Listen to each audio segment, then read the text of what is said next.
Welcome to VNR news.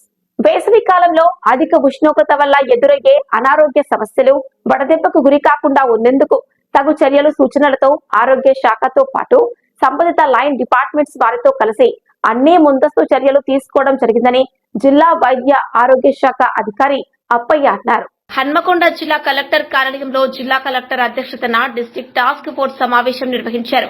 సమావేశంలో వైద్యారోగ్య శాఖ అధికారి అప్పయ్య మాట్లాడుతూ అన్ని పిహెచ్సిలలో ఉప కేంద్రాలలో సరిపోయేనన్ని ఓఆర్ఎస్ ప్యాకెట్లు, ఐవి ఫ్లూయెంట్స్ లు, అత్యవసర మందులు అందుబాటులో ఉంచడం జరిగిందని, ప్రతిరోజు అన్ని పిహెచ్సిల నుండి వేసవి కాలం అనారోగ్య సమస్యలకు సంబంధించిన వివరాలను, ఓఆర్ఎస్ లభ్యత వివరాలను తెలుసుకోవడం జరుగుతోందని అన్నారు. అత్యవసరమైతే తప్ప ఎండ ఎక్కువగా ఉన్నప్పుడు బయటకు వెళ్లకూడదని, మంచినీరు ఎక్కువగా తీసుకోవాలని, పళ్ల రసాలు, ఓఆర్ఎస్, కొబ్బరి నీళ్లు, ఉప్పు కలిపిన మజ్జిగ తీసుకోవాలని, ముఖ్యంగా పిల్లలు, గర్భిణీ స్త్రీలు, వృద్ధులు తొందరగా వడదెబ్బకు గురి అయ్యేటువంటి అవకాశం ఉంది కాబట్టి వారి విషయంలో మరింత జాగ్రత్తలు తీసుకోవాలని సూచించారు. మేము ఆరోగ్య శాఖ తరపున మన జిల్లాలో దాదాపుగా 21వ తారీఖున మన వైద్యాధికారులు అలాగే ఆయుష్మాన్ ఆరోగ్య మందిరాల్లో పనిచేస్తున్న పల్లె దవాఖానా డాక్టర్స్ లేదా ఎంఎల్హెచ్పిస్ వీళ్ళతో కూడా కలెక్టర్ ఆధ్వర్యంలో ప్లస్ కన్వర్జెన్సీ మీటింగ్ కూడా మనం జిల్లా స్థాయిలో పెట్టుకోవడం జరిగింది. సో వారు కూడా వారి పనిచేస్తున్న చోట వారు పనిచేస్తున్న చోట ప్రజలకి అవగాహన కల్పించడమే కాకుండా నివారణ చర్యలు చేపట్టి తగిన చికిత్సకు సంబంధించిన విషయాలను కూడా వారికి అవగాహన కల్పించాల్సిందిగా మేము సూచించడం జరిగింది.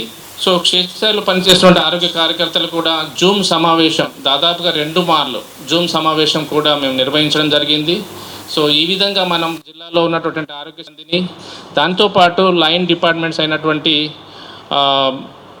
అంగన్వాడీ కానివ్వండి, తర్వాత షర్ప్ ఐకేపీ వారిని కానివ్వండి, వారితో కూడా మేము కన్వర్జెన్సీ మీటింగ్ పెట్టి గ్రామాలలో ముఖ్యంగా ఎన్ఆర్జీఎస్ వర్క్ నడుస్తున్నటువంటి ప్రదేశాలలో కూడా ఓఆర్ఎస్ పాకెట్స్ ఇస్తూ నీడకు సంబంధించిన పందిళ్ళు కూడా వేయమని మేము రిక్వెస్ట్ చేయడం జరిగింది డిపార్ట్మెంట్ని. సో ఇప్పుడైతే మా ఆశాలు ఫీల్డ్ లెవెల్లో కూడా ఓఆర్ఎస్ పాకెట్స్ ఇస్తూ వారికి అవగాహన కల్పిస్తున్నారు. సో మరి ముఖ్యంగా సూచనలు ఏంటంటే ప్రజలకి మనం ఉదయం 6 గంటలకు క్షేత్రం పొలంలోకి వెళ్ళి, పొలం అంటే పనికి వెళ్ళి 11:30 లోపు ఇంటికి వస్తే బాగుంటుందని, తర్వాత ఒకవేళ నిజంగానే తప్పనిసరి పరిస్థితుల్లో వెళ్ళాల్సి వస్తే తలపైన తెల్లటి రూమాలు లేకపోతే క్యాప్ లాంటివి ధరించాలి, తర్వాత లూజ్గా ఉన్న కాటన్ దుస్తులు ధరించాలి, తర్వాత అవి నీరు అధికంగా తీసుకోవాలి. ఇటువంటి జాగ్రత్తలు పాటిస్తూ కూడా ఉన్నప్పటికీ ఒకవేళ వాళ్ళకు వడదెబ్బ తాగినట్టు లక్షణాలు అంటే బాగా టెంపరేచర్ రావడం, చెమట పెట్టడం, లేకపోతే నీరసంలాగా అనిపిస్తే వెంటనే దగ్గరలో ఉన్న సబ్ సెంటర్ కానీ ప్రాథమిక ఆరోగ్య కేంద్రాన్ని కానీ, అలాగే వాటికి ఐవి ఫ్లూయిడ్స్ కూడా ఎక్కువ మోతాదులో పెట్టుకోమన్నాము. తర్వాత ఓఆర్ఎస్ పాకెట్స్ కూడా మాకు దాదాపుగా జిల్లా వ్యాప్తంగా 3 లక్షల పైచీలకు ఓఆర్ఎస్ పాకెట్స్ కూడా సెంట్రల్ డ్రగ్ స్టోర్ సప్లై చేసింది. దాన్ని మేము ప్రాథమిక ఆరోగ్య కేంద్రాలకు పంపడం జరిగింది. అక్కడ నుండి ప్రతి సబ్ సెంటర్లో అంటే ఆయుష్మాన్ ఆరోగ్య మందిర్ లేకపోతే సబ్ సెంటర్ పరిధిలో ఒక తర్వాత ఆశ విలేజ్ లెవెల్లో ప్రతి ఆశ దగ్గర ఒక 50 పాకెట్స్ ప్రతిసారి 50 పాకెట్స్ ఉండేటట్టు మేము ఏర్పాట్లు చేస్తున్నాం. ఇదంతా మేము కన్వర్జెన్స్ మీటింగ్లో కలెక్టర్ గారి ఆదేశాల మేరకు మేము ఆదేశాలు ఇవ్వడం జరిగింది.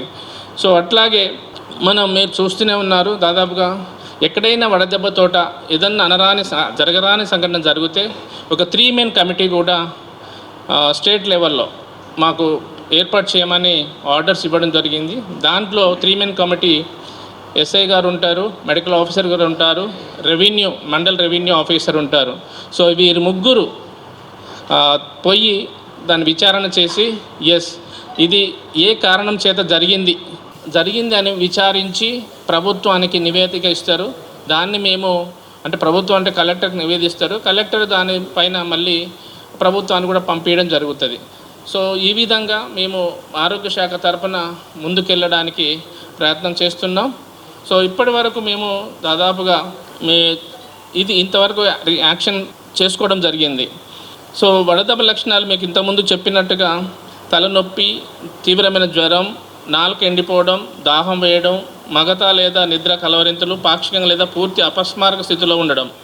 వడదెబ్బకు గురైన వారిని వెంటనే చల్లటి ప్రాంతానికి చేర్చాలి. చల్లని నీటిలో ముంచిన గుడ్డతో శరీరాన్ని తుడుస్తూ ఉండాలి. అదే కోల్డ్ స్పాంజ్ ఇంతకుముందు చెప్పినట్టుగా మీకు తక్కువ స్థాయి వచ్చే వరకు శరీరాన్ని తడుస్తూ ఉండాలి. ఉప్పు కలిపిన మజ్జిగ లేదా చిటికెడు ఉప్పు కలిపిన గ్లూకోజ్ రావడం లేదా ఓఆర్ఎస్ ఇంతకుముందు చెప్పినట్టుగా మీకు మన దగ్గర 3,23,000 పైచిలకు మనం జిల్లా వ్యాప్తంగా ఉన్నాయి. సో ఆరోగ్య స్థితి అనిపించినట్లయితే దగ్గరలో ఉన్న ప్రాథమిక ఆరోగ్యం తీసుకెళ్ళాలి. అత్యవసర సమయంలో మనం 108 అనే వాహనం కూడా ఉంటుంది, దాన్ని ఉపయోగించుకొని మనం వీలైతే ఎంజిఎంకు తీసుకురావడానికి ప్రయత్నం చేయాలి.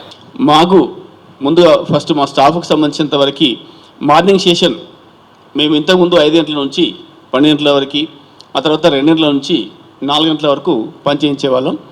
ఇప్పుడు మా స్టాఫ్ 5,000కు సంబంధించిన శానిటరీ స్టాఫ్, డ్రైవర్లందరూ కూడా ఉదయం 4 గంటలకే వర్క్ స్టార్ట్ చేసి 9 గంటలకు క్లోజ్ చేస్తారు. అదేవిధంగా ఆఫ్టర్నూన్ 4 తర్వాత వర్క్ స్టార్ట్ చేసి 9 వరకు పనిచేసే విధంగా, ఎక్కువగా ఎండలో పనిచేయకుండా ఉండేందుకు తగు జాగ్రత్తలు తీసుకోవడం జరుగుతుంది. నగరపాలక సంస్థకు సంబంధించినటువంటి కొన్ని ముఖ్యమైన కూడలి ప్రాంతాల్లో నీడ కోసం చలువ పందిళ్ళు వేయడం, అదేవిధంగా మా సిఎస్సి సెంటర్లు ఉన్నాయి, కలెక్షన్ సెంటర్కి సంబంధించినవి ఉన్నాయి, అక్కడ కూడా చలువ పందిళ్ళు వేయడం జరుగుతుంది. ప్రజలకు కావాల్సినటువంటి అన్ని రకాలైనటువంటి అప్రమత్త కార్యక్రమాలన్నింటినీ కూడా GWMC కమిషనర్ గారి తరఫున కూడా మేము చేపడుతున్నట్లుగా మీకు తెలియజేస్తున్నాను.